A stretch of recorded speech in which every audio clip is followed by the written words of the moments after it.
ஜெயிக்கிறாருன்னா ராமநாதபுரத்துல இருக்கக்கூடிய மன்னர் தான் ஜெயிக்கிறாரு. எம்எல்ஏவா அவர் தான் நிக்கிறாரு, அவர் தான் ஜெயிக்கிறாரு. அவரை எதிர்த்து யாரும் நிக்கல. ஒரு குதிரைக்காரனை நிறுத்தி அவனை ஜெயிக்க வச்சு எம்எல்ஏ ஆக்கின வரலாறு கலைஞருடைய வரலாறு. வரலாறை போய் படிச்சுட்டு வந்து பேசுங்க. உண்மையை சொல்றேன். ஏன் அப்படின்னா ஜாதிய அடக்குமுறைகளிலிருந்து இந்த சமுதாயத்தை விடுவித்தவர்கள். ஏன் காமராஜராக இருக்கட்டும், அதற்கு பிறகு வந்த ஐயா பொன்மனச்செம்மல் புரட்சி தலைவராக இருக்கட்டும், இவர்களுடைய காலகட்டத்தில் கூட நீங்க பாத்தீங்கன்னா பார்ப்பனியத்தினுடைய ஆதிக்கம் இருந்தது. ஆனா திமுக எதிர்த்த 2 மாபெரும் கொள்கைகள், ஒன்று ஜாதிய வன்கொடுமைகளுக்கான எதிர்ப்பு, இன்னொன்று வந்துட்டு இந்தி திணிப்பு எதிர்ப்பு. இந்த 2 எதிர்ப்பை வைத்தே திராவிட முன்னேற்ற கழகம் கோட்டையை நோக்கி சென்றது என்று சொன்னா அது மிகையாகாது. அப்ப தப்பு யார் மேல? இன்னைக்கு பெரியார் இவ்வளவு பேசுறீங்களா? அன்றைக்கு காலகட்டத்துல அதற்குத்தான் ஓட்டையை விழுந்தது. அப்ப எந்த அளவிற்கு இந்த பேச்சுகள் எல்லாம் இந்த மக்கள் வந்துட்டு ரசிச்சிருப்பாங்க. நீங்க அதை யோசிக்கணும். நம்ம மேல 1000 தவறுகள் இருக்குங்க, நம்ம அதை திருத்திக்கணுங்க.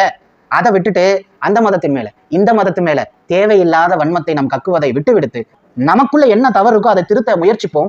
அரசியல் செய்ய 1000 விஷயங்கள் இருக்கு. மத அரசியல் ஆபத்தானது.